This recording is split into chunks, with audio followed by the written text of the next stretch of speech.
Aladdin का चिराग। बहुत समय पहले की बात है। अरब के एक शहर में एक गरीब विधवा महिला अपने बेटे अलादीन के साथ रहती थी। उनका घर बहुत छोटा और टूटा फूटा था और जीवन कठिनाइयों से भरा हुआ था। अलादीन बचपन से ही थोड़ा लापरवाह और शरारती था। उसकी माँ अक्सर कहा करती थी, बेटा कुछ काम कर, कुछ सीख, ताकि जिंदगी में कोई राह निकल सके। लेकिन अलादीन का मन गली कूचों में घूमने, खेल कूद में और दिन भर दोस्तों के साथ समय बिताने में लगता था। अलादीन का हृदय बेहद कोमल था, परंतु उसे जीवन की सच्चाइयों की समझ नहीं थी। वह सपनों में खोया रहता, कभी राजा बनने की कल्पना करता तो कभी हीरे जवाहरातों से भरे महल में घूमते रहने की। उसकी माँ कई बार आंसू बहाकर सोचती, क्या ये लड़का कभी जिम्मेदार बनेगा। एक दिन जब अलादीन बाजार में अपने दोस्तों के साथ खेल रहा था, तभी वहां एक व्यक्ति आया। वह लंबा स्याह चोगा पहने हुए था और उसकी आंखों में एक अजीब सी चमक थी।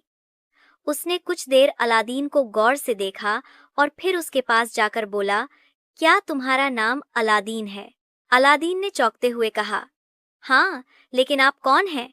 अजनबी ने मुस्कुराते हुए कहा, मैं तुम्हारा चाचा हूँ, तुम्हारे पिता का छोटा भाई। वर्षों पहले मैं दूर देश चला गया था, अब लौट कर आया हूँ, और जब सुना कि तुम्हारे पिता अब नहीं रहे तो तुम्हें और तुम्हारी माँ से मिलने चला आया। अलादीन को इस पर शक हुआ, क्योंकि उसने अपने पिता से कभी इस चाचा के बारे में नहीं सुना था।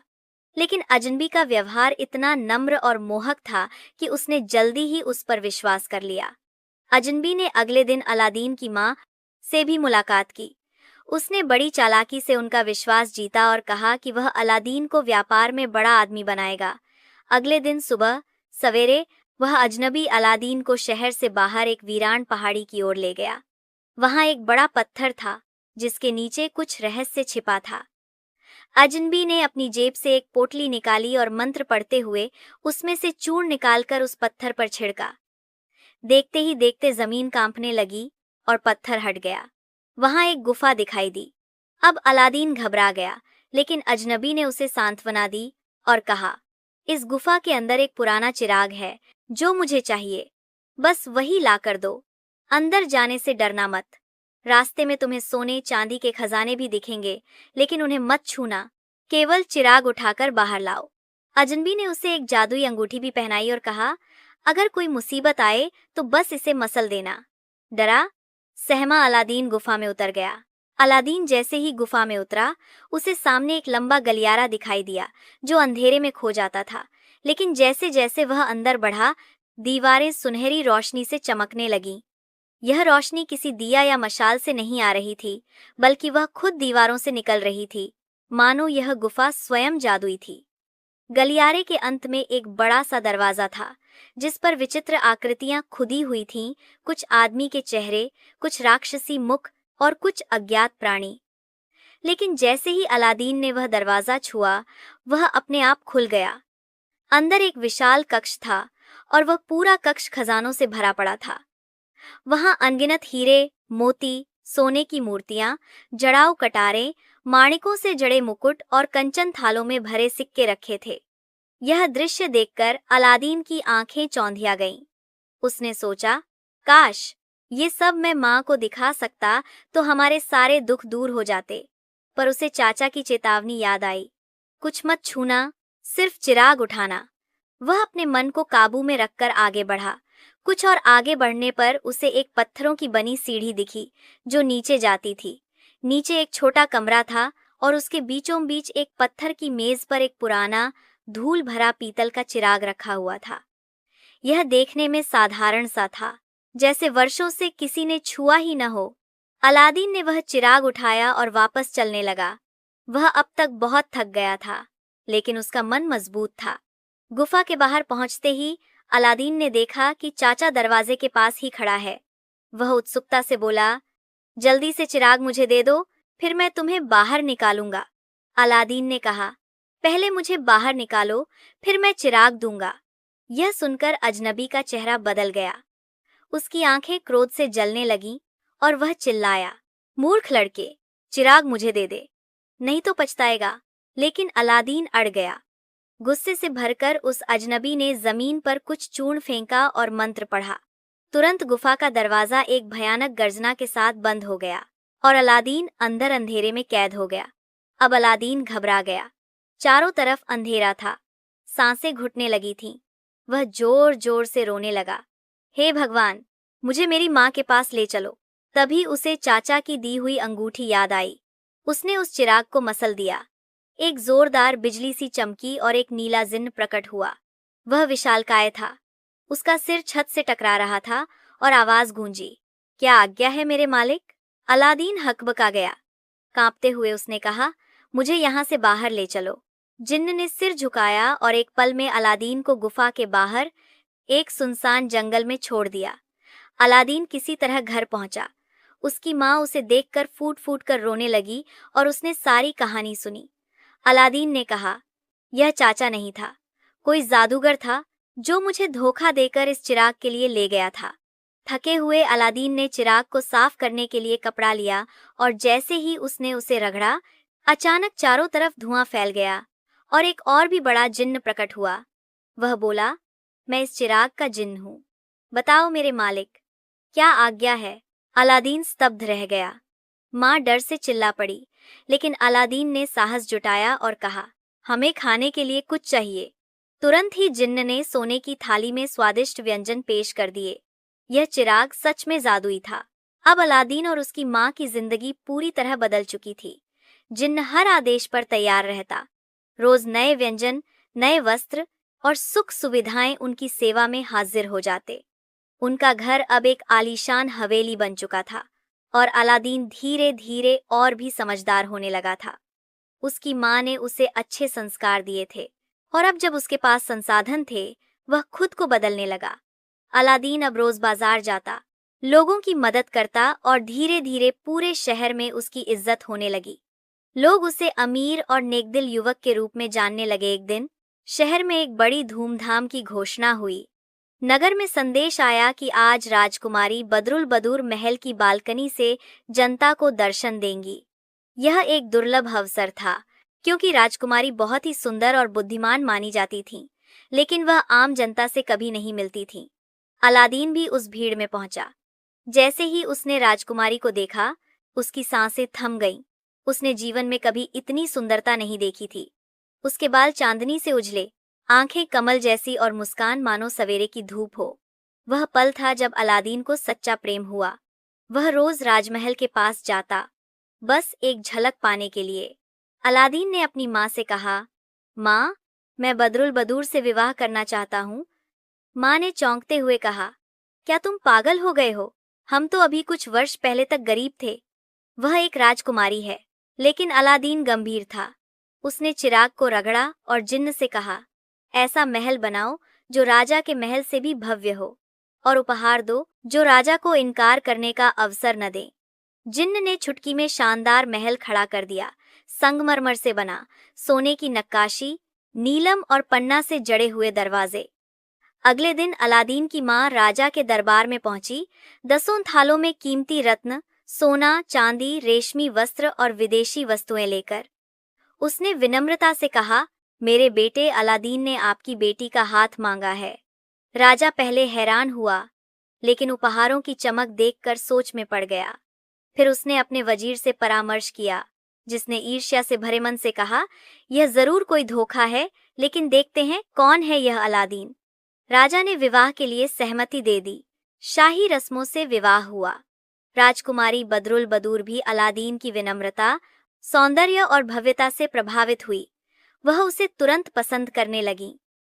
अब अलादीन और राजकुमारी अपने नए महल में रहने लगे। उनका प्रेम गहरा होता गया। पूरा नगर उनकी सुंदर जोड़ी की बातें करता। लेकिन दूर देश में वह काला जादूगर, जिसने अलादीन को गुफा में बंद किया था, एक टोने में देख रहा था कि चिराग अब अलादीन के पास है। वह जल भुन उठा। वह नीच बालक, मेरे हाथों से चिराग छीन ले गया, अब मैं उसे तबाह कर दूंगा। और इसी इरादे से वह फिर से अरब के शहर की ओर चला। अलादीन के वैभव की चर्चा अब 7 समुंदर पार पहुंच चुकी थी। उसका नाम अब केवल एक अमीर युवक के रूप में नहीं, बल्कि एक रहस्यमयी शक्ति के स्वामी के रूप में लिया जाता था। वहीं दूर देश में वह काला जादूगर क्रोध से जल रहा था। जब उसने अपने टोनों और तंत्रों के माध्यम से देखा कि अलादीन अब न केवल जीवित है बल्कि चिराग के बल पर राजा का दामाद बन चुका है, तो उसकी आंखों में खून उतर आया। उस धूर्त लड़के ने मेरा वर्षों का प्रयास बर्बाद कर दिया, वह बड़बड़ाया। उसने एक योजना बनाई। वह एक बुजुर्ग व्यापारी का भेष धारण कर अरब के उसी शहर में लौटा। उसके थैले में बहुत से नए चमकते चिराग थे, नकली और बेकार। पुराना चिराग दो, नया लो। जादूगर शहर की गलियों में घूमते हुए चिल्लाने लगा। पुराना चिराग दो, नया ले लो। पुराना चिराग दो, नया ले लो। लोग हौंसने लगे। कोई बोला, ये पागल है क्या, कौन चिराग बदलता है? लेकिन कुछ बच्चों ने खेल खेल में अपने घरों से पुराने पीतल के चिराग लाकर उसे दिए और नए चमकते हुए चिराग ले गए। सही वक्त की तलाश में जादूगर अलादीन के महल के पास आया। उस दिन अलादीन महल में नहीं था और राजकुमारी अपने कमरे में आराम कर रही थी। राजकुमारी ने महल की दासी से आवाज सुनी, पुराना चिराग दो, नया लो। उसे ध्यान आया कि अलादीन का एक पुराना गंदा चिराग कहीं रसोई में रखा हुआ है। उसने सोचा, शायद यही मौका है उसे चमकदार नया चिराग देने का। दासी ने वह चिराग उस व्यापारी को दे दिया और जैसे ही जादूगर के हाथ वह असली जादुई चिराग लगा, शायद यही मौका है उसे चमकदार नया चिराग देने का। दासी ने वह चिराग उस व्यापारी को दे दिया और जैसे ही जादूगर के हाथ वह असली जादुई चिराग लगा, उसकी आंखों में चमक दौड़ गई। वह तुरंत भीड़ से हटकर एक सुनसान जगह गया, चिराग को रगड़ा और जिन्न प्रकट हुआ। क्या आदेश है मेरे स्वामी? जादूगर चिल्लाया। मुझे अलादीन का महल, उसकी पत्नी और सारा वैभव अभी इसी पल दूर देश पहुंचा दो। जिन्न ने सिर झुकाया और एक पल में महल, राजकुमारी और खजाने सहित जादूगर के देश पहुंच गए। शहर में अफरा तफरी मच गई। सुबह जब लोग उठे तो देखा राजकुमारी का महल गायब है। राजा क्रोधित हुआ और अलादीन को तुरंत बुलाया गया। राजा गरजते हुए बोला, क्या तुम कोई जादूगर हो? मेरी बेटी कहाँ है? अगर 3 दिन में वह नहीं लौटी तो तुम्हें मृत्युदंड दिया जाएगा। अलादीन स्तब्ध रह गया। वह महल में गया, जहां अब केवल एक खाली मैदान बचा था। वह समझ गया यह जरूर उसी जादूगर की चाल है। वह भागता हुआ माँ के पास गया और बोला, माँ, वह अंगूठी जो मुझे उस गुफा में मिली थी, शायद वही अब मेरी एकमात्र उम्मीद है। उसने अंगूठी मसल दी। उसी नीले जिन्न ने प्रकट होकर पूछा, आदेश दो मेरे मालिक।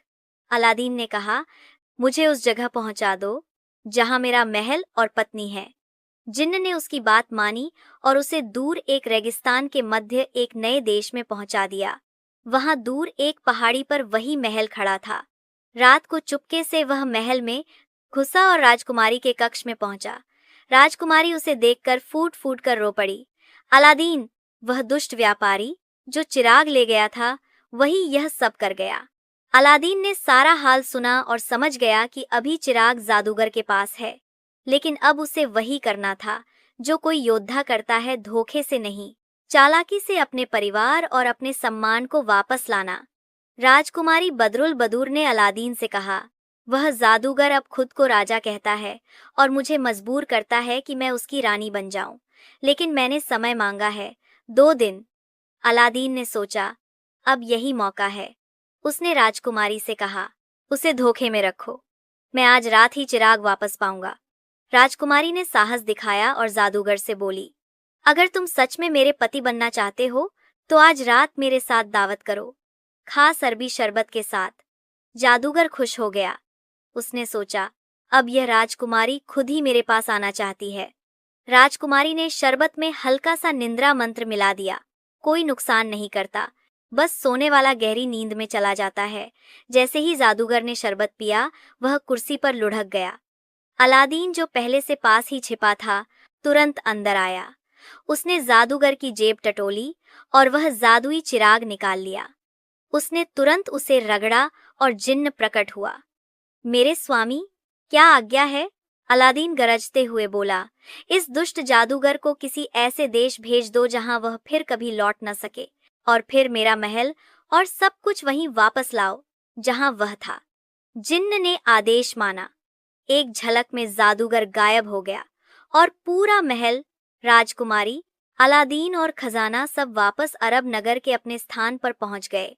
सुबह जब नगरवासियों ने देखा कि महल फिर से प्रकट हो गया है, तो उनका हर्ष चरम पर था।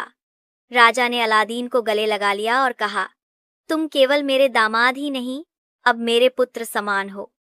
अब अलादीन को राजा का उत्तराधिकारी घोषित किया गया, लेकिन उसने सत्ता से अधिक सेवा को चुना। उसने नगर में स्कूल, अस्पताल और धर्मशालाएं बनवाईं। उसने चिराग का उपयोग कभी लालच के लिए नहीं किया, बस जरूरतमंदों के लिए। राजकुमारी और अलादीन का प्रेम दिनों दिन गहराता गया।